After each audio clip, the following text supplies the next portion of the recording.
அனைவருக்கும் வணக்கம். இப்போது நாம் பார்க்க இருப்பது தேர்வின் போது கற்றல் இடையூறுகள், அதற்கான தீர்வுகள். ஸோ இதை நம்ம பார்த்தோம் அப்படின்னாக்கா 5 பிரிவுகளாக இதில் கான்சன்ட்ரேட் பண்ணியிருக்கோம். இது இல்லாமல் எக்ஸ்ட்ரா அவைலபிள் இருக்குது. பட் இது மேக்ஸிமம் கவர் ஆகிடும் அப்படின்றதுனால 5 மட்டும் நான் எடுத்திருக்கேன். ஸோ உங்களுக்கு எக்ஸ்ட்ரா தெரிஞ்சால் யூஸ் பண்ணிக்கலாம். First one, boring study. So படிக்கும்பொழுது அவனோட சுச்சுவேஷனும் ஏதோ ஒன்றுத்தில் போரிங் ஸ்டடி, ஸோ அவனால் கான்சன்ட்ரேஷன் கொடுக்க முடியல அப்படின்னு சொல்லும்போது அவனுக்கு அதுலேருந்து ரெமெடி பார்த்தீங்க அப்படின்னா அனிமேட்டட் வீடியோஸ், பாட்காஸ்ட், கேம் அப்படின்றது related to particular lessons. So இந்த மாதிரி கொண்டு போனோம் அப்படின்னாக்கா அந்த போரிங் ரிமூவ் பண்ணி நம்மளுக்கு எக்ஸாம் ஸ்டெப்பை கரெக்டாக நகர்த்தலாம். Second one, no structured revision. So ஒரு கன்ஃபார்ம்டு பேட்டர்னில் இல்லாமல் ரிவிஷன் பண்ணிவிட்டு பரீட்சைக்கு வர பிள்ளைங்களுக்கு நம்ம செய்யக்கூடிய உதவி அப்படின்னு சொல்லிட்டு பார்த்தீங்கன்னாக்கா mind maps, notes, diagnostic assessment.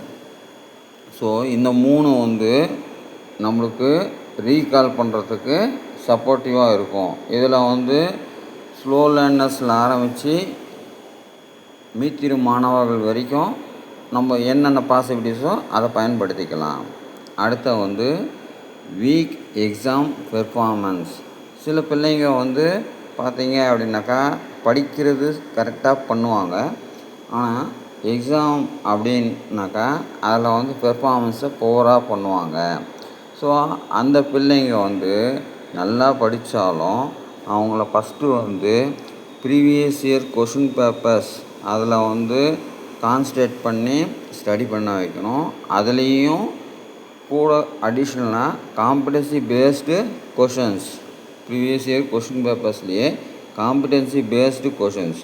So அந்த கொஞ்சம் கரெக்டாக அவனுக்கு டிசைன் பண்ணி கொடுத்து அவனை இன்னும் கொஞ்சம் ஸ்ட்ராங்காக பண்ணுறதுக்காக குவிஸஸ் பண்ணோம் அப்படின்னாக்கா அந்த எக்ஸாமால் அவன் டிஸ்டர்ப் ஆகிற அந்த பிள்ளைங்களுக்கு சரி செய்யலாம். அடுத்தபடியாக 4வதாக லேர்னிங் கேப்ஸ் அப்படின்றது ஒரு பாடம் அடுத்த பாடம் போகும்போது முன்னாடி மறந்துடுறது, ஒரு சப்ஜெக்ட் அடுத்த சப்ஜெக்ட் போகும்போது மறந்துடுறது. ஸோ இந்த மாதிரி இருக்கிற பிரச்சனைகளுக்கு சொல்யூஷன் பார்த்தீங்கன்னாக்கா சாப்டர் லேர்னிங் பட்டி மற்றும் இன்ஸ்டன்ட் ஃபீட்பேக், இந்த 2 ஃபாலோ பண்ணோம் அப்படின்னாக்கா நம்மளுக்கு இதிலேருந்து நல்ல சொல்யூஷன்ஸ் கிடைக்கும். அடுத்தபடியாக நோ ஹெல்ப் பியாண்ட் டெக்ஸ்ட் புக்கை தவிர வேறு எதையும் யூஸ் பண்ண மாட்டாங்க அப்படின்ற சுச்சுவேஷனில் இருக்கவங்கள நம்ம இது பண்ணுறதுக்காக ஆன்லைன் டெஸ்ட், பிடிஎஃப், ஆக்டிவிட்டீஸ் இந்த மாதிரி மூலமாக அவங்கள என்கரேஜ் பண்ணிக்கலாம். நன்றி. தேங்க்யூ.